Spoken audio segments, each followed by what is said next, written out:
1500 वरून 2100 करण्यामध्ये आमच्या सर्वांचा एक मत होतं की जसं अर्थव्यवस्था रुळावर येईल ते आपण लाडक्या बहिणींना दिलेला शब्द आपण पाळू. वाटतं की तिन्ही पक्षात समन्वय असला पाहिजे. लाडकी बहीण योजना कुठल्याही परिस्थितीमध्ये बंद होणार नाही हे स्वतः अर्थमंत्री अजितदादांनी सांगितलेलं आहे. महिला बालकल्याण मंत्री अदिती तटकरेंनी पण त्याबाबत अनेकदा सांगितलेलं आहे. आदरणीय मुख्यमंत्र्यांनी पण सांगितलेलं आहे. शिंदे साहेबांची सुद्धा 1500 वरून 2100 करण्यामध्ये आमच्या सर्वांचा एक मत होतं की जसं अर्थव्यवस्था रुळावर येईल ते आपण लाडक्या बहिणींना दिलेला शब्द आपण पाळू. त्याच्यामुळे अशा वेळेस लाडक्या बहिणींना निधी दिल्यामुळं सरकार अडचणीत आलं हे जे काही गायकवाड साहेब बोलले, मला असं वाटते ते निश्चितच कोणाला आवडलं नसेल आणि त्यावर अधिक त्यांना त्यांच्या पक्षाचे ज्येष्ठ नेते आणि राज्याचे उपमुख्यमंत्री एकनाथराव शिंदे साहेब समज देतील असा मला विश्वास आहे. एकंदरीत जर पाहिलं तर निधी वाटपावरून अनेक ठिकाणी वाद सुरू आहेत. शिंदे गटाच्याच नेत्यांकडून अजित पवारांवर निधी वाटपावरून टीका झाली होती. अकोल्यात सुद्धा नियोजन समितीमध्ये निधी वाटपावरून म्हणजे निधी वळला होता, त्यावरून देखील एक वाद झाला होता. नितेश राणेंचं पण निधीवरूनच सर्व गोंधळ त्यांचं एक विधान समोर आलं होते.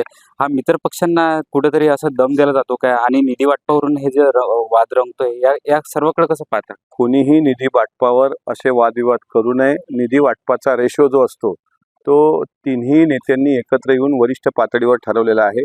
जिथे पालकमंत्री भारतीय जनता पार्टीचे असतील आणि भारतीय जनता पार्टीचे आमदार जास्त असतील आणि तिथे मित्र पक्षाचे आमदार असतील त्यांना समसमान वाटप करायचा असा वरिष्ठ त्रिसूत्रीचाच तो कार्यक्रम आहे.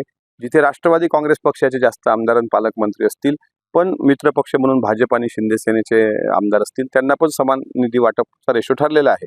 राहिला प्रश्न विरोधी पक्षात असण्याचा, तर त्यांना सुद्धा काही प्रमाणात निधी मिळावा अशी त्यांची अपेक्षा असते. इतकंच काय, आमचे पालकमंत्री वाशिमचे दत्तामामा भरणे यांनी तर विरोधक जे असतील काँग्रेसचे तिथे अमित झनक आमदार आहेत अशांना पण विश्वासात घेऊन त्यांना शेवटी पालकमंत्री हे सुप्रीमो असतात. पालकमंत्री ठरवतात, वरचा रेशो ठरलेला आहे. त्यामुळे निधी वाटपावरून शाब्दिक बाचाबाची, निधी वळता केला त्यावर आपल्या DPCमध्ये आक्षेप घेतला गेला. मग थोडी शाब्दिक चकमक झाली पण नंतर मग ते हमरी तुमरीपर्यंत बाहेर आलं.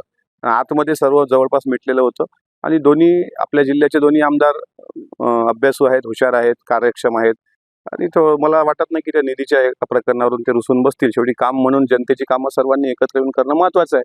नितीन देशमुख साहेब जरी आज विरोधी आमदार असतील पण तरी त्यांचा सन्मान आहे, कारण त्यांना बाळापूर विधानसभा मतदारसंघात दुसऱ्यांदा जनतेने निवडून दिले. त्यामुळे त्यांनी त्यांच्या जनतेचे प्रश्न मांडले आणि अंतिम निर्णय पालकमंत्री घेतील. पालकमंत्र्यांना जसे निर्देश मुख्यमंत्र्यांकडून आले तसाच निधी वाटप होणार.